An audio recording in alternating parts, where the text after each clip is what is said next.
que le comité a été mis en place par arrêté du 3 octobre 2024, selon les milieux, on parle de comité de réécriture de l'histoire, comité d'écriture de l'histoire. Maintenant que l'occasion nous est donnée, nous allons clarifier les choses. Le texte ou l'arrêté parle bien d'un comité ad hoc chargé de l'écriture de l'histoire du Niger. L'écriture d'une histoire du Niger, c'est différent de la réécriture de l'histoire du Niger. Parce que la question de la réécriture, c'est vrai, on ne peut pas balayer ça d'un revers de main, mais la notion prise dans son acception large, ça veut dire que c'est comme si on remettait en cause tous les travaux qui avaient été effectués par les historiens. Ça, c'est l'acception large. Mais la réécriture peut s'accepter sur certains pans mal renseignés ou travestis de l'histoire. Donc, peut-être que forcément, au cours de ce travail, on aura à faire les deux exercices. Mais il s'agit d'écrire l'histoire du Niger et le but, c'est de donner au public nigérien la version la mieux renseignée de leur passé. C'est ça l'objectif de ce projet d'écriture de l'histoire du Niger. Alors, les raisons. Vous savez qu'on l'a suffisamment dit tout à l'heure, le peuple a besoin de connaître son histoire, son passé. Et on a vu d'ailleurs tout l'engouement, ou en tout cas la joie que l'annonce d'un comité chargé d'écrire l'histoire a suscité au niveau de l'opinion publique, de l'opinion nationale et même à l'international. Ça veut dire que les gens ont soif de connaître la vraie histoire, surtout que cette histoire, la vraie, bon, je dis vraie, mais de manière relative, parce que la vérité historique, elle est relative. La vérité absolue relève du divin. Donc leur histoire, en tout cas celle qui reflète le mieux leur passé, qui leur permet de se réapproprier leurs valeurs culturelles, sociétales, pour se frayer donc la voie indiquée pour leur développement. Alors le but, donc, faire connaître le passé, et quand on a une bonne connaissance de son passé, ça permet aussi de mieux comprendre son présent, de bien comprendre ce présent et mieux préparer son avenir. Donc voilà un peu les motivations. Les vrais, une histoire générale du Niger, ce n'est pas le vide absolu. Sur ce plan, il y a des travaux qui ont été effectués, certains très anciens qui sont dépassés, mais souvent c'est des travaux à titre individuel, en dehors de l'état de connaissance qui a été fait à l'occasion du premier colloque des historiens, je crois que c'est en 2000. Les autres travaux, c'était des efforts à titre personnel. Donc, il y a un existant, mais ces travaux antérieurs aujourd'hui sont quelque peu dépassés, et certains mêmes espaces ou certaines régions du pays n'ont jamais été touchées par les recherches. Et même les régions qui ont été touchées, certaines l'ont été insuffisamment. Donc il y a un travail à faire. Donner aux Nigériens la version la mieux documentée et la mieux renseignée de leur passé. C'est à cela que ce comité va s'atteler. Informer donc sur le patrimoine historique en général, surtout la jeunesse. C'est très important.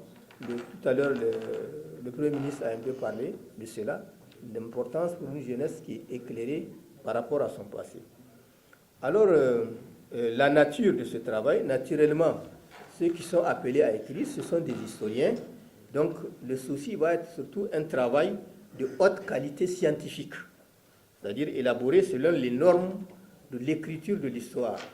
Parce que l'histoire, beaucoup pensent qu'il y en a qui disent, mais jusqu'ici, ce travail n'est pas achevé, mais écrire l'histoire, c'est différent d'écrire un roman. Parce que l'histoire, il y a une méthodologie, il y a une démarche, collecter des données, les confronter, les analyser, les critiquer. Donc, il y a un travail important d'analyse à faire.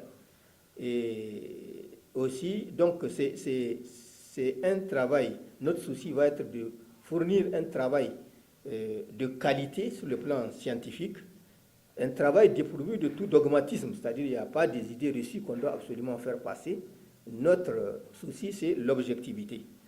Un travail qui, donc, à partir d'un regard intérieur, puisque tous les membres de ce comité sont des historiens nigériens, donc c'est un travail qui doit renseigner sur les relations entre les populations, leur origine, leur déplacement, leur civilisation, leur organisation socio-politique, leurs institutions, leur économie, leur patrimoine culturel, croyances et religions. Toutes ces thématiques vont être abordées.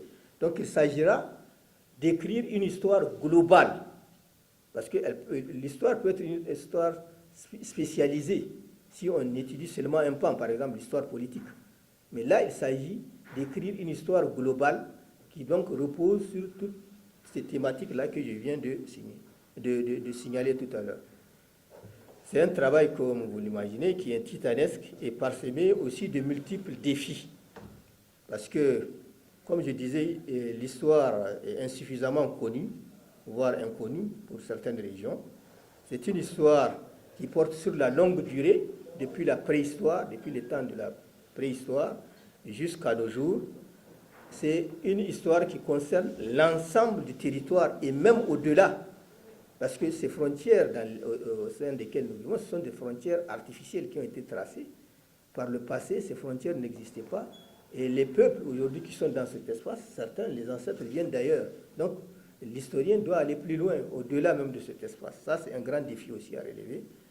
Il y a aussi, et donc en dehors de l'immensité de l'espace à couvrir, un déséquilibre entre la qualité et la quantité de la documentation selon les régions et les périodes. Surtout pour la longue période avant le XXe siècle. Parce que c'est une période où l'essentiel des données sont des données orales et aussi des données archéologiques au cas où on arrive à faire des fouilles. Mais on peut aussi avoir des données émanant de sources écrites au niveau des manuscrits, soit dans les centres de documentation publique ou dans des bibliothèques privées. Mais l'essentiel pour cette période sont des données de sources orales. Alors, il y a aussi l'archéologie, ça demande beaucoup de travaux de terrain, c'est très difficile. Et maintenant, on doit aussi fréquenter tous les centres de documentation.